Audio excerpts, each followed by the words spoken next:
Director of Hocking Athens Perry Community Action, and I'm going to moderate some discussion with our local panelists here. And I'll ask Shawn to start off by introducing himself. Thanks, Kelly. My name's Shawn Stover, and I've worked for Job and Family Services for 25 years here in Athens County. I worked most recently as the reentry coordinator at the OhioMeansJobs, helping people coming out of prison to get reestablished, helping people to come out of recovery centers, and working with them and their families and hooking them up with resources. Also worked as a worksite developer, so I know the communities, I know what's going on in our communities and what's available. And I worked in work activities for a long time, trying to help people find employment, trying to build on their skills and get them into a meaningful career. Hello, I'm Kelly McGhee. I've worked for McDonald's for over 32 years. I'm from the Columbus region, McDonald's. I help a lot of the stores. I go around to the other stores and help them get it organized and get it together. I train the new store managers. I also, I'm a former Head Start parent, and that's where my journey began with HABCAP. I've been with them for almost 30 years. I'm also board president for HABCAP. Is it possible to get lights on stage? See a little better. Chad, Nick, should I just flip one of these switches? I'll try. The lights are on, that's just as bright as it goes. Sorry. It's an old high school. You can come closer if you like. I'm Misty. I work for I'm an advocate, and I work for Survivor Advocacy Outreach Program. We work with survivors of domestic violence, sexual assault, and human trafficking. I'm Tiffany. Can you hear me? I'll just talk loudly because I'm faculty and I. Thanks, Misty. My name is Tiffany Arnold. I am an assistant professor of instruction with the College of Health Sciences and Professions. I coordinate the Appalachian Studies undergraduate and graduate certificates. I teach Appalachian-focused content, rural health disparities, environmental health. I do a number of trainings on Appalachian cultural competency and humility for our community health worker program, for our health departments, legal aid societies, different organizations like that. Thanks so much to our panelists for being here. Stephanie talked a lot about the invisibility of her work. Is that something that you see with your frontline workers at McDonald's? Like, do you see folks that are invisible to the customers? Yes, I do. The more I've worked with them, the more they're starting to get it, and it's sad. I don't know what it is. I don't know if it's their home life, which has to be, but I'm more like a mentor. I'm a very easy person. I get along with everybody, and I'll take them underneath my wing until they get it. And I've had a lot of kids to this day, since I've been with the company for 32 years, they come back to me, "Thank you, Kelly. If it wasn't for you, I don't know where I'd be today." Thank you for sharing that.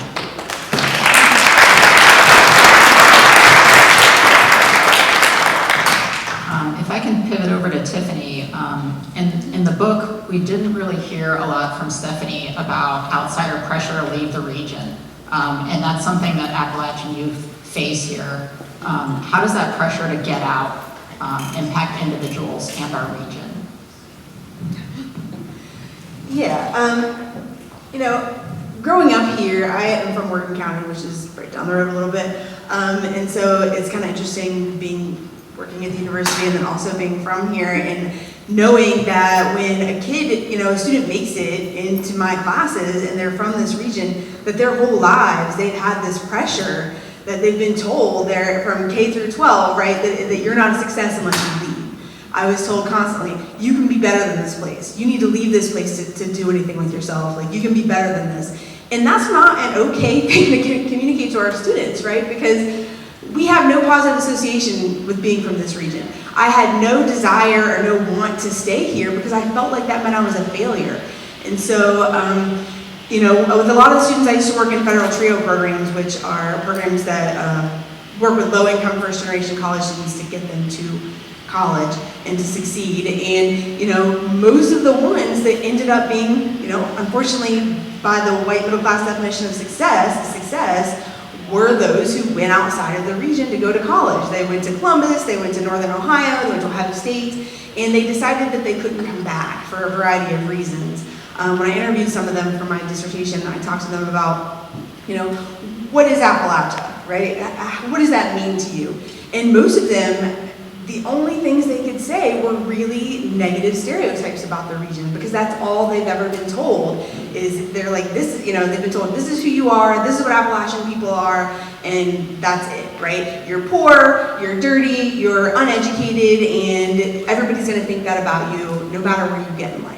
And so they have no desire to want to be here. They have no desire to like feel good about their community and feel good about their upbringing. They go to college and they are afraid to speak. I was afraid to speak when I came here, because even though I was from an hour away, I felt like I was on a different planet, right? Like I came here and it was like, oh, we're from Cleveland or we're from Columbus. And I didn't want to confirm this idea that I was this dumb hillbilly, because I thought that if I spoke and I was who I was, then that's what people would think. And that's what our young people are being communicated all the time. And so those that, you know, feel the need, you know, and the pressure to go on and go to college and get an education or do whatever, get a skill, you know, whatever they choose to do, also are continuously feeling this pressure to not be here, to associate themselves with anything else but being from here.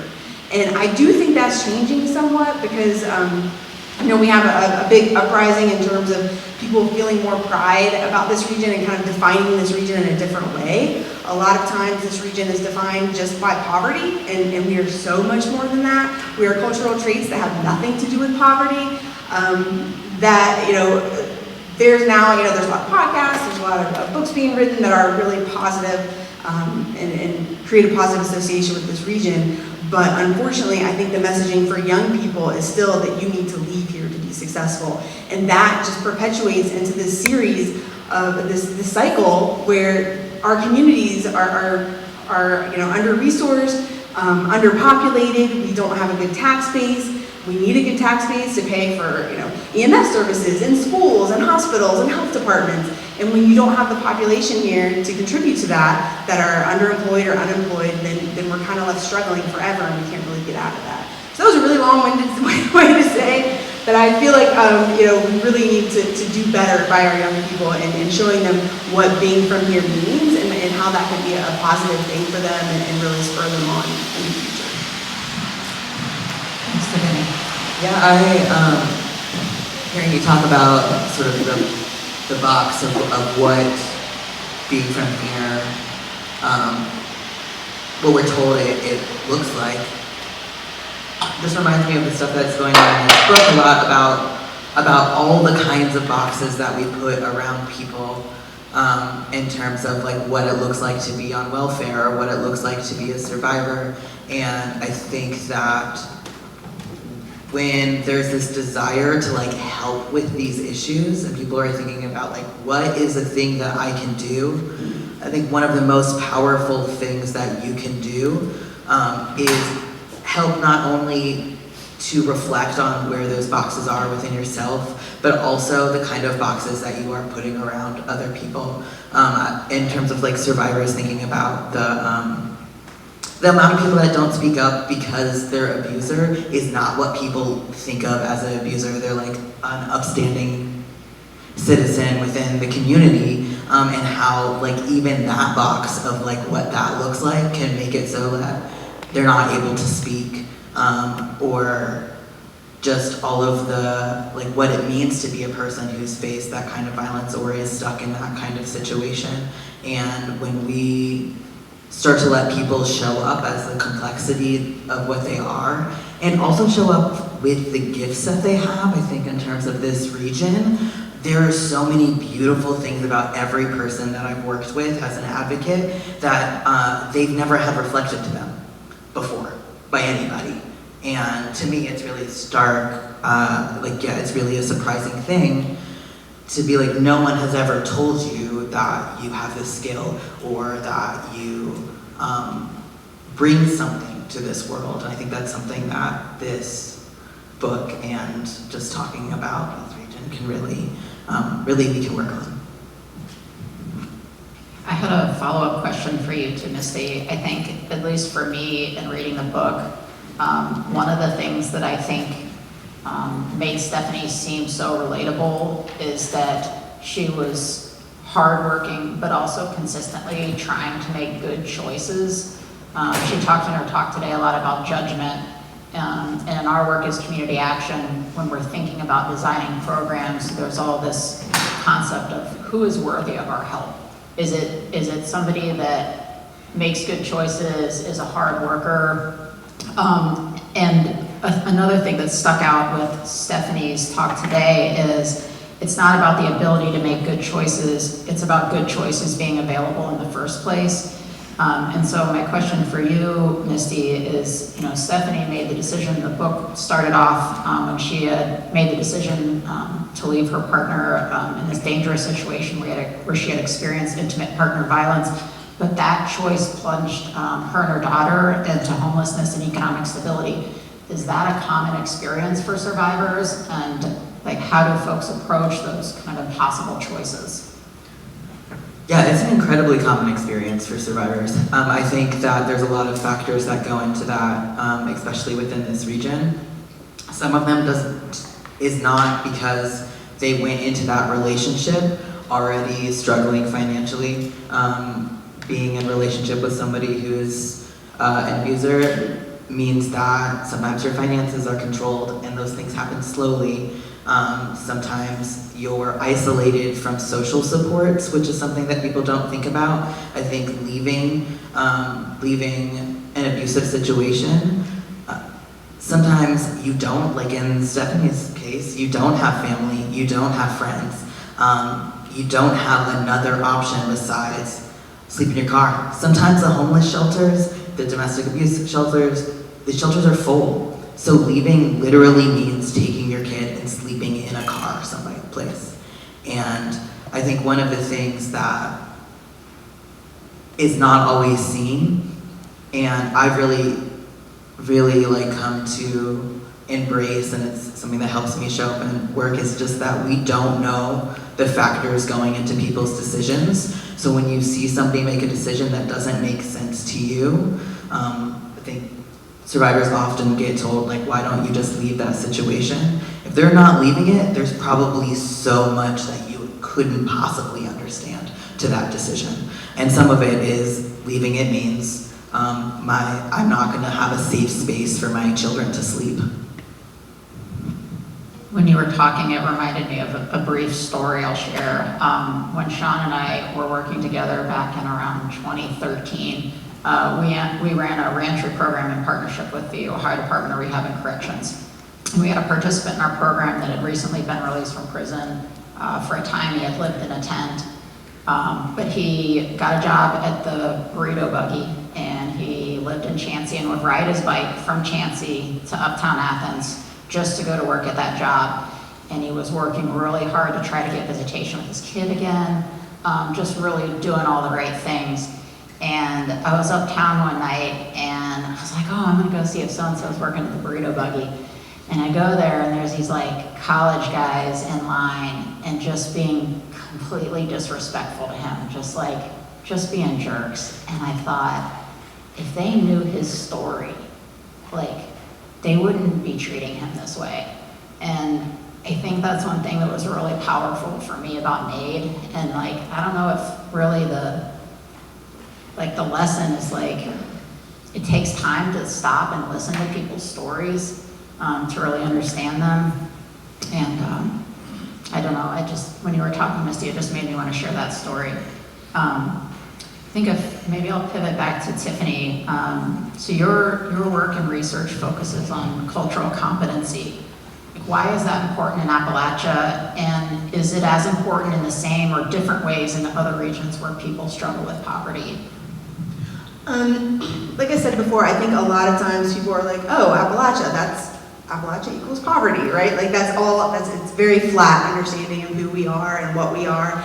And people don't look any deeper into the historical events that have really created our culture. Because this region, you know, we are not a culture that's indigenous, right? We're not like a Native American culture, an Aboriginal culture. We're a culture who has evolved over time, largely in response to things that have happened here, right? Extractive industry, the media, the war on poverty, all of these things have created how we respond to things and have created who we are as a people. And so, to me, cultural competency is so important because, you know, for example, if you walk into a doctor's office, right, and this is a doctor that maybe isn't from here and doesn't have any context of what the culture is like, and I always use the example of my mama, right? Like she goes in and she's a mother of 8 kids and she talks about, oh, my nerves are bothering me, right? I'm really having a lot of trouble with my nerves. Well, a lot of people probably don't realize that she's talking about anxiety, right? Like other people call it anxiety. So when the doctor finally realizes what she's talking about, say the doctor is like, well, you know, research has shown that practicing yoga is a really effective method for dealing with anxiety. And once my mama, who is the mother of 8 and works in a factory and is the wife of an alcoholic, realizes what yoga is, right, and laughs herself silly, basically, and because doing yoga is nothing in congruence with her daily life, right? Like that's not something that's going to be a part of her daily life. And the doctor obviously didn't understand where she came from and her experience in order to suggest something in a culturally competent way, right? So in a culture where people are very resistant to seeking out healthcare and social services of any kind for a whole lot of reasons, right? Mistrust of authority, logistical and financial considerations, this is just going to be another nail in the coffin of her ever seeking out help for her anxiety again, right? She's not going to go back to the doctor because of this bad experience that she had. And if the doctor had had cultural competence, or social service providers have cultural competence and cultural humility, which is basically the idea that not only do you know about the culture that you're working with, but that you understand yourself and what you're bringing to this interaction, right? Like if you're from a region that is fairly affluent and have had a different experience than people who are from this region have had, you have to understand what that person is going to think of you when they walk in the room, right? Because that's going to be a barrier in communication between you and them. And so if you don't have this understanding of the importance of competence and humility, you can be the person that's going to impact the way that person views social services forever, right? This is a region that already struggles with getting people to you know, get preventative health care and to care for themselves. And if they have a bad interaction with someone after they finally are able to get to the doctor, if that interaction is negative, they're never going to go back again. You have that power to change that for them. And so if you don't have that understanding and the power that you hold in this one interaction, you're going to change, you know, set the course for this person for the rest of their lives, or they're possibly going to get, you know, they're going to have cancer and they're not going to go to the doctor because they're scared and they're not going to seek out the help that they can get until it's too late. And in answer to the part, you know, about other regions, you know, I think that regional studies is a really interesting thing, right? Every region has kind of its own things. I think that this region is extremely underrepresented and misunderstood in our society in general, and in our you know, in the media and representation of us. And so I feel like, of course, I'm going to say I feel like more acutely here than other places because this is what I'm passionate about. But I'm hoping that for the rest of the country's sake, that they don't have that experience where they're being misrepresented continuously in society. Because I don't want other people to have to struggle that way. But I feel like it's a bigger issue here than maybe, and I appreciate what the author said, right? She acknowledged a lot of instances of privilege that she experienced to get her where she is. But I'm wondering if she didn't have that element of it in her experience because she was, you know, on the West Coast or something. I don't know. We haven't talked about that part with her, but I feel like here it's definitely an acute need.